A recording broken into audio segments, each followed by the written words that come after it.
What's up, Gunpla modelers? This is Strider Prime bringing you another edition of Gundam Models. And today I'm going to build the 144 scale MS-21C Dra-C, Zeon's mass-produced mobile suit from the Gundam 0083 Stardust Memories OVA series. This mobile suit was one of those suits that I've always wanted to see being made as either a high or master grade kit for quite a long time. And there were a lot of cool kits that came out during the 0083 series, but way back when. I think they've covered on all of the kits that has come out through that series, except for Zamo, which is something that which is one mobile suit that I'm hoping for that they would make as a high grade kit. It'd be nice if they make it as a master grade, but for a high grade, it'll probably be even better because it's going to be a really big kit if they decide to make it. Now, what's so special about this mobile suit is the fact that it's one of those mobile suits that obviously was designed specifically for space combat.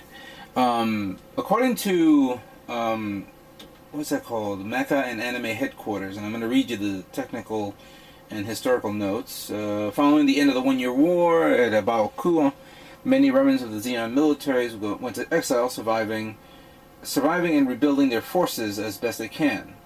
One remnant of the Delta fleet.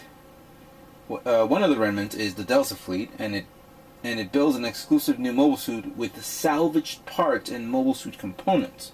The MS-21C Dra-C is a space-only fast interception mobile suit armed with only a 40mm Vulcan gun on its right arm and a beam saber-equipped shield on the other arm. The torso and arms are salvaged from the Zaku 2 F2 type mobile suit, and added a large propellant tanks in replacement of the legs, and of course its mobility, of course, of the two I would say maneuverability pods, you could call it, balls, whatever you want to refer to it.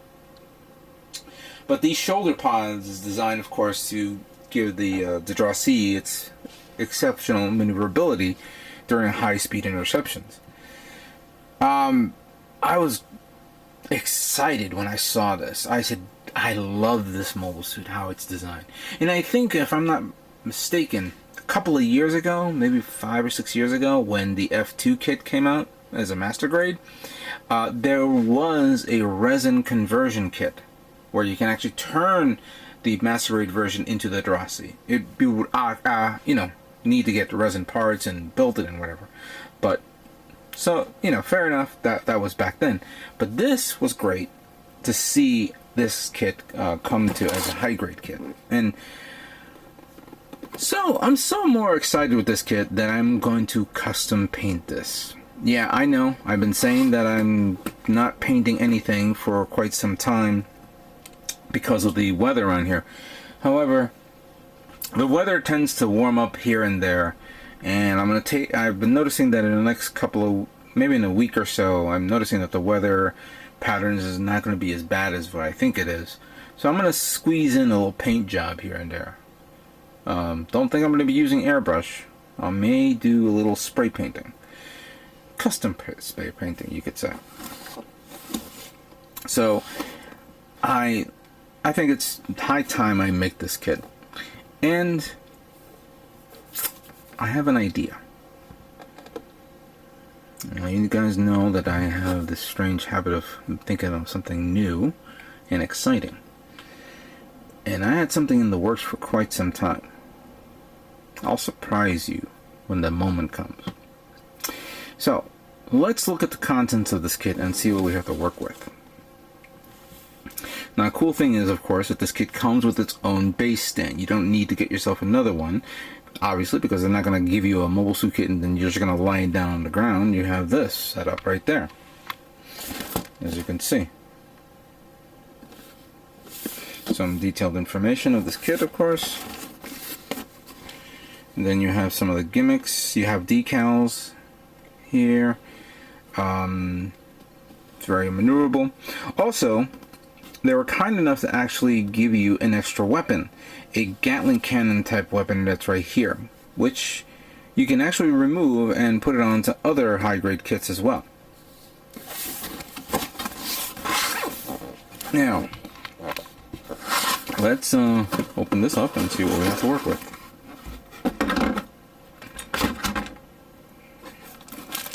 For those of you who are subscribed to my Facebook, I did a little, played a little game asking people, you know, where does this part come from? And I think it was, you know what, I don't have Facebook open right now, I have something else going on my PC, but I wish I can give the shout out to the guy who told, you know, who told everybody what this was. I think it was Felix? I could be wrong.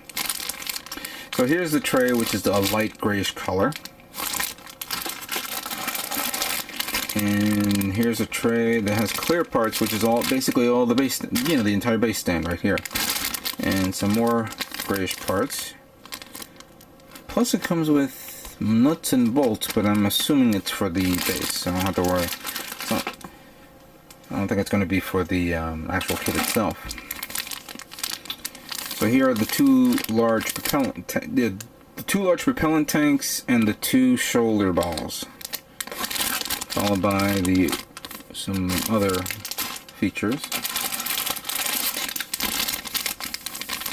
And judging by this looks like the main tray, tray A, which has the shield, this gray shield, umbilicals right there, more blue parts. Here's the polycaps, obviously, the decals there. And then we have the manual here. Let's put everything back where it is. And check out the manual.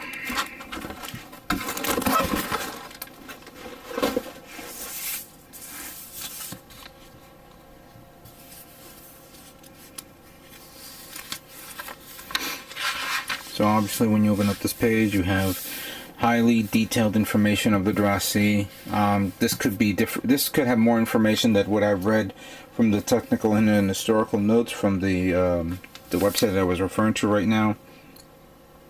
Also, for those of you who probably are not aware of, if you want to see this mobile suit in action, it's actually shown in episode 3 of Unicorn Gundam. So it was only on screen for a few moments, but I kind of liked it. Here are all the 0083 mobile suits from the series. I think what's missing here, I don't see the powered GM. There's a GM custom, but the powered GM version is not here. Dom Tropin is not here. Zamel is not here, obviously, because hasn't been designed yet. But I hope to see maybe they'll continue on with the 0083 line. Okay, here's the tray. Here's the parts page, and here we have the construction of the body, backpack thrusters, some fins I see here, then the head, some joints, and the ball shoulder thruster type thingy. Then we go to here where it's finally constructing the body and the arms, then the large propellant tank, then the placement of the shield, weaponry, and building of the stand. It's fairly simple, as you can see. Okay, here's some detailed photographs of the kit, especially with the placement of the decals. Rear view of the mobile suit. Here's, of course, I was saying before that you can swap the gun and give it to your high grade kits. Some more detailed features, and of course the ever famous color guide.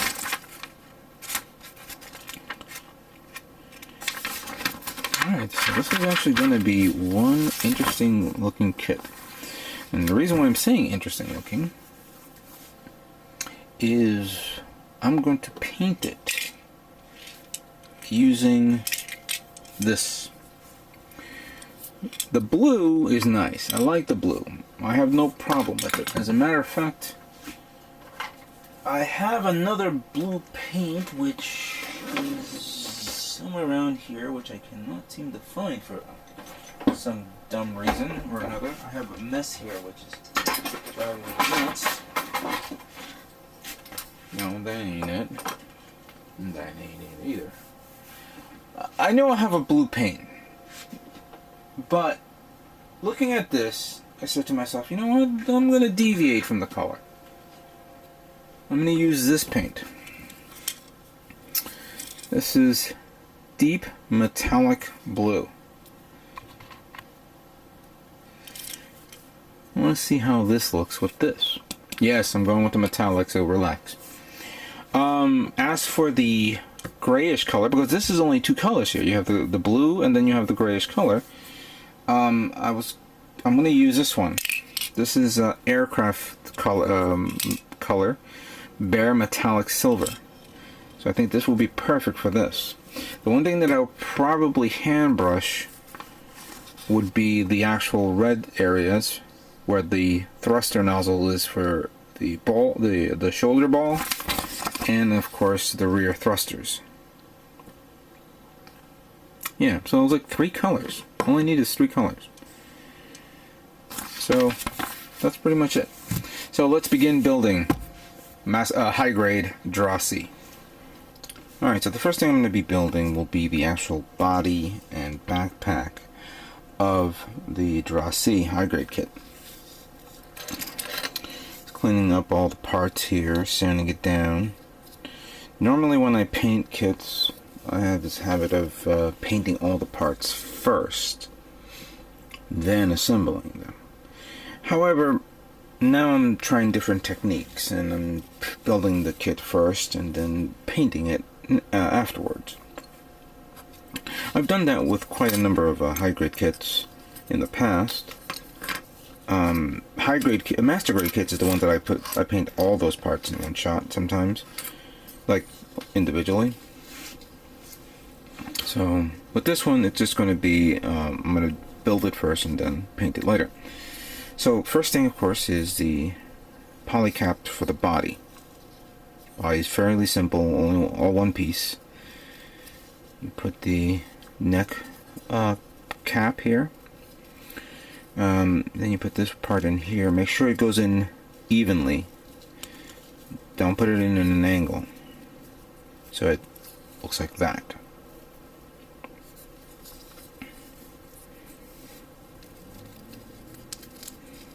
And then we do the next one over here.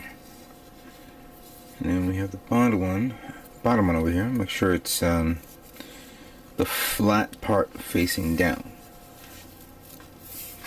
And then you close it up.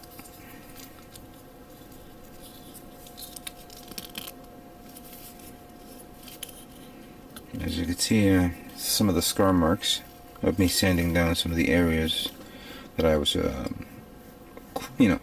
plastic areas that I snipped off.